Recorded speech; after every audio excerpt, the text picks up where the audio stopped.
Hello everyone. Operating system के इस lecture में हम डिस्क परफॉर्मेंस इश्यूज के बारे में डिस्कस करेंगे। एक्चुअली यहाँ पर जो परफॉर्मेंस इश्यूज हैं वो डिस्क के परफॉर्मेंस इश्यूज हैं।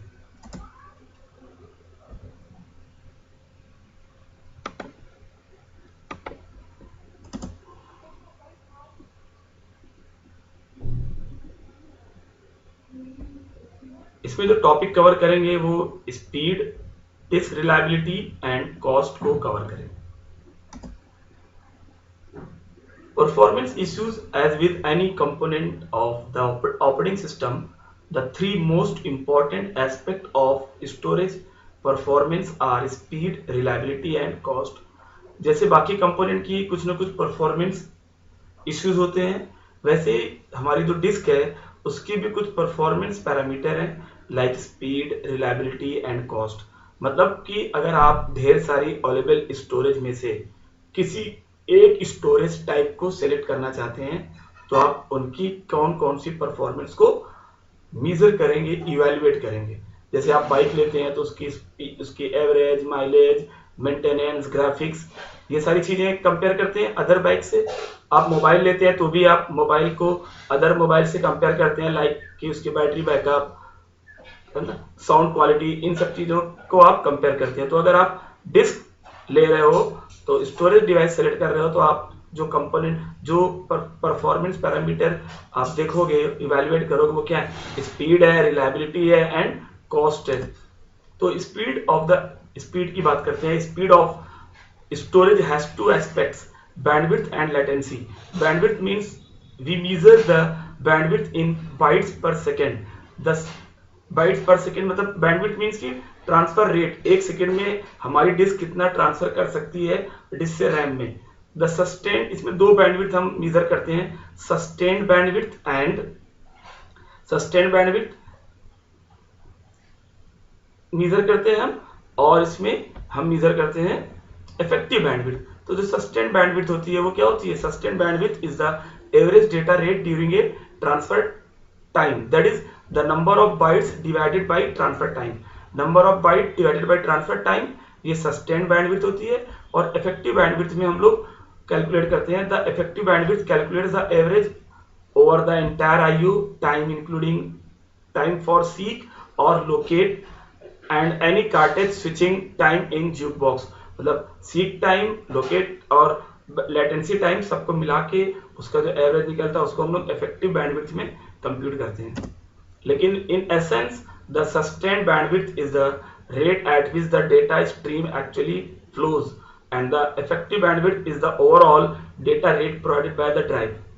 For removable disk के लिए the bandwidth ranges from a few megabyte per second for the slowest to over 40 MB per second for the fastest. अगर रिमूवेबल डिस्क की बात करें, जैसे सीडी वगैरह है, तो इनकी जो स्पीड है वो मेगाबिट बाइट्स में हो सकती है, वो स्लोअर हो सकती है, स्लोअर से कम से 40 मेगाबिट पर सेकेंड तक हो सकती है, मेगाबाइट्स पर सेकेंड तक हो सकती है। Tape have a similar range of bandwidth from a few megabytes per second to over 30 megabyte per second, ये टेप की होती है। The second aspect of speed is the access latency. दूसरी बात होती है latency, access latency. By this performance measures disk are much faster than tapes. Disk क्या होती है? टेप से फास्टेस्ट होती है। मतलब अगर हम लेटेंसी की बात करें तो डिस्क की परफॉर्मेंस अच्छी होती है टेप की कंपैरिजन में, क्योंकि टेप में एक रील होती है, वो घूमते हुए हेड के नीचे आती है, उसमें बहुत देर लग जाती है हेड के नीचे किसी एक डेटा को आने में। लेकिन डिस्क में क्या होता है, हेड अपने आप को मूव करके किसी एक ट्रैक पर पहुंचा देता है, और फिर जब ट्रैक का सेक्टर, डिजायर्ड सेक्टर मूव करते हुए हेड के नीचे आता है तो रीड हो जाता है। तो डिस्क की कंपैरिजन में हमारा जो टेप है वो बहुत स्लो लेटेंसी को लीड करता है। Disk storage is essentially two dimensional, all the bits are out in the open. A disk axis simply moves the arm to the selected cylinder and waits for the rotational latency. Disk में क्या होता है कि arms अपने आप को selected cylinder पे ले जाके रुक जाता है, और फिर उसका जो फिर वेट करता है कि डिजायर्ड सेक्टर हेड के नीचे आए और वो रीड कर ले। तो इसमें विच में टेक लेस देन 1 मिली सेकेंड, ये एक दिस में टेक लेस देन 5 मिली सेकेंड। ये 5 मिली सेकेंड से भी कम टाइम लेता है डिस्क में लेटेंसी का, मतलब डिजायर्ड ट्रैक पर हेड के पहुंचने के बाद लेटेंसी टाइम जो होता है 5 मिली सेकेंड से भी कम होता है। मतलब सेक्टर घूमते हुए हेड के नीचे आया है, इसमें 5 मिली सेकेंड से भी कम लगता है। By contrast tape storage is 3 dimensional. Tape storage 3 dimensional होती है। At any time, a small portion of the tape is accessible to the head, whereas most of the bits are buried below and hundreds of thousands of layer of the tape wound on the reel। क्योंकि reel जो हमारा tape होता है वो reel में फंसा होता है और धीरे धीरे बहुत धीमे धीमे सीक्वेंशियली घूमता हुआ हेड के नीचे आता है, तो ये बहुत टाइम टेकन हो जाता है। A random access on tape requires winding the tape reels until the selected block reaches the tape head, which can take tens or hundreds of seconds, जो बहुत ज़्यादा टाइम ले लेगा, 100 और 10 सेकंड तक ले लेगा। So we can generally say that random access with a tape cartridge is more than 1000 times slower than random access on disk। मतलब अगर आपका जो टेप है, टेप पर रैंडम एक्सेस 1000 टाइम ज़्यादा है कंपैरिजन की डिस्क के रैंडम एक्सेस टाइम से। रिलायबिलिटी मीन्स कि जब डेटा अवेलेबिलिटी की बात होती है, क्योंकि जब डेटा हम पाना चाह रहे हैं उस समय में मिलेगा कि फेलियर हो जाएगा, नहीं मिलेगा, ठीक है। Although we often think good performance means high speed, another important aspect of performance is reliability, meaning कि रिलायबल है कि नहीं। हमने डेटा रखा और पता चला कि मीडिया ही खराब हो गई, तो ये रिलायबल नहीं है। रिलायबिलिटी मीन्स कि जब मुझे जरूरत हो उस समय मुझे डेटा मिले, और अगर नहीं मिला, अवेलेबल नहीं हुआ, तो हम कहेंगे ये डिस्क रिलायबल नहीं है। जैसे आपने कोई डेटा सीडी पे रख दिया और कुछ दिन बाद वो सीडी खराब हो गई, और जब आपको जरूरत पड़ी तो आपको उस सीडी पे डेटा नहीं मिला, आपने सीडी लगाया और वो ओपन होने में फेल हो जा रहा है, मतलब उसका मीडिया करप्ट हो गया। If we try to read some data and are unable to do so because of a drive or media failure, for all practical purposes the access time is infinitely long and the bandwidth is infinitely small. So it is important to understand the reliability of removable media. Removable magnetic disks are somewhat less reliable than our fixed hard disks, so because they are more likely to be exposed to harmful environmental conditions such as dust, large changes in temperature and humidity, and mechanical forces such as shock and bending। जो हमारी removable disc होती हैं वो fix disc की comparison में less reliable होती हैं, क्योंकि वो बहुत तेजी से उनको हार्म होता है बहुत तेजी से एनवायरमेंटल कंडीशन से, डस्ट से, टेम्परेचर चेंज से, ह्यूमिडिटी से, और मैकेनिकल फोर्सेस। जो मान लीजिए हमने डिस्क रखी बैग में और उसके ऊपर प्रेशर पड़ गया, हमने डिस्क बैग में रखी और बैग कहीं रख दिया, उसके ऊपर कोई सामान रख दिया, तो ये सब फोर्स से वो खराब हो सकती है। हमने डिस्क को सीडी उठा के किसी बुक के नीचे डाल दिया, तो ये सब फोर्सेस से उसकी मीडिया खराब हो जाएगी। Optical discs are considered very reliable because the layer that store the bits is protected by transparent plastic or glass layer। Optical disk reliable होती है क्योंकि इसका जो बिट होती है वो ग्लास लेयर से प्रोटेक्टेड होती है। The reliability of magnetic tape varies widely depending on the kind of drive. Magnetic tape की जो रिलायबिलिटी है वो उसके टाइप पर डिपेंड करती है, वैरी करती रहती है type to type. Some expensive drives wear out tapes after a few dozen uses. कुछ एक्सपेंसिव ड्राइव में टेप्स जो होते हैं खराब हो जाते हैं कुछ दर्जन यूज होने के बाद, कुछ बार आप यूज करिए खराब हो जाएगा। Other drives are gentle enough to allow millions of uses. बहुत सारी ड्राइव ऐसी होती है कि आप उसको मिलियन टाइम यूज करिए वो खराब नहीं होगी। By comparison with magnetic disk head, the head in magnetic tape drive is weak spot. Magnetic disk की कंपैरिजन में मैग्नेटिक टेप का जो हेड होता है वीक होता है।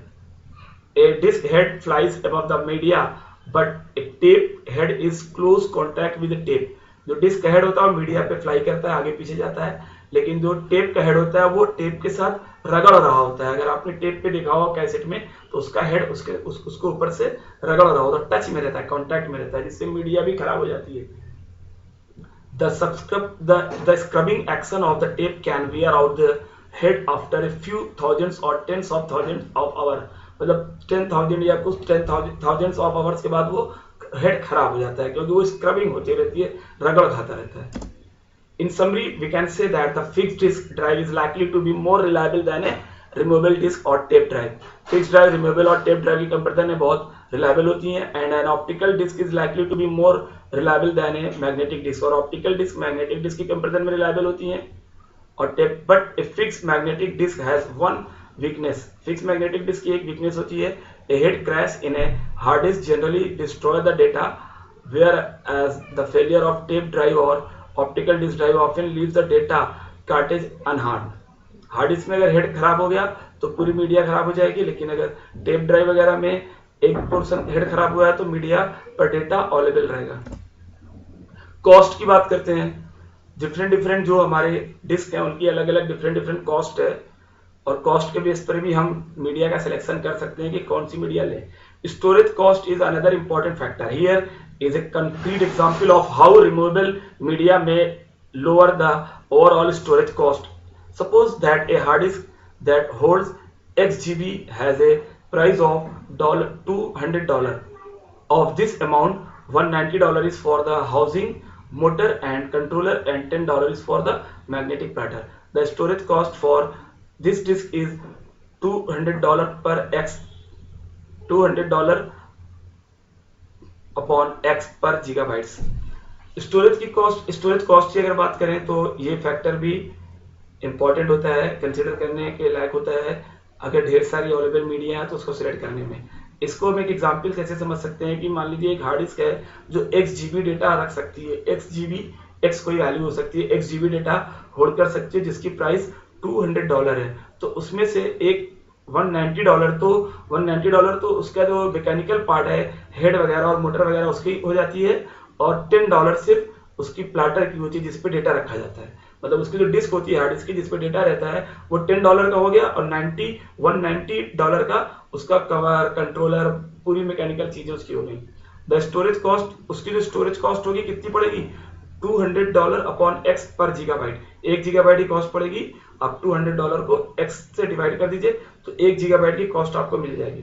लेकिन अगर हम इसी को रिमूवेबल डिस्क में बनाएं और तो एक डिस्क की कॉस्ट देखिए कितनी आएगी।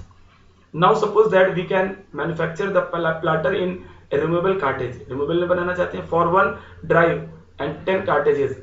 एक ड्राइव और 10 कार्टेज की अगर बात करें तो एक ड्राइव हमारी 190 की हो गई, जैसे भी पिछले एग्जांपल में बताया $190 की, और 10 कार्टेज कितने की हो गई भाई, 10 की एक पड़ रही है तो $10 की, $100 की 10 कार्टेज हो गई।